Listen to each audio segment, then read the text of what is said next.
মানুষ এটা ভাবতে চায় না যে যে পরিবারটাতে আমি আছি তাকে তো আমি সবাইকে নিয়ে ভালোবেসে আমি থাকবো, তাই না? কেউ তো নিজের স্বার্থে একা একা একটা পরিবার গড়তে পারে না। তো সবাইকে নিয়েই তো থাকতে হয়। এবারে মানুষের তো অসুবিধা থাকতে পারে, বিশেষ করে শরীর অসুস্থতা সব কিছু।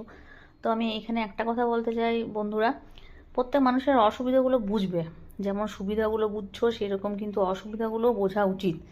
আর যখন একটা মেয়ে যখন একটা সংসারের মধ্যে আবদ্ধ থেকে যায়, তখন কিন্তু সংসারে প্রত্যেকটা মানুষ কীভাবে ভালো থাকবে সেটাই সবসময় চেষ্টা করে। এবারে কি করবে মেয়েটা, যদি সে সারাদিন 24 ঘন্টার মধ্যে যদি 20 ঘন্টা অসুস্থ থাকে, সে মেয়েটা কি করবে? কিছু তো করার নেই।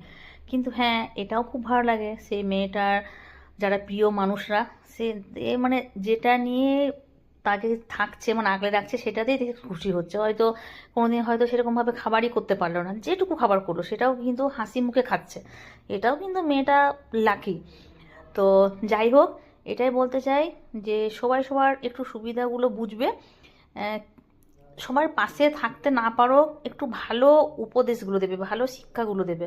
এমন করো না যে একে অপরের কানে এমন কিছু মন্ত্র ঢুকিয়ে দিলে যে ওই মেয়েটাকেই হয়তো আর কেউ দেখতে পারলো না। তো আমি এটাই বলতে চাই, সবাই ভালো থেকো, খুশি থেকো, আর তোমার যেটা আছে সেটা নিয়ে খুশি থেকো। যদি মেয়েটা দেখে যে সে তার পরিবারকে নিয়ে, তার প্রিয়জন মানুষদের নিয়ে সে খুব খুশি আছে, প্রিয়জন মানুষরা তার সে যেমন তাকে নিয়ে খুশি আছে, তার সবটা নিয়ে, তো থাকুক না, তাকে সেভাবে থাকতে দাও না, কি দরকার? তোমরাও সবাই ভালো থেকো, খুশি থেকো, এটাই মন থেকে চাই। আর বললাম যে যে যখন একবার সংসার ধর্ম পালন করছি, সংসার ধর্ম শেষ পর্যন্ত থাকতেই হবে। সংসার ধর্ম বিশাল বড় ধর্ম।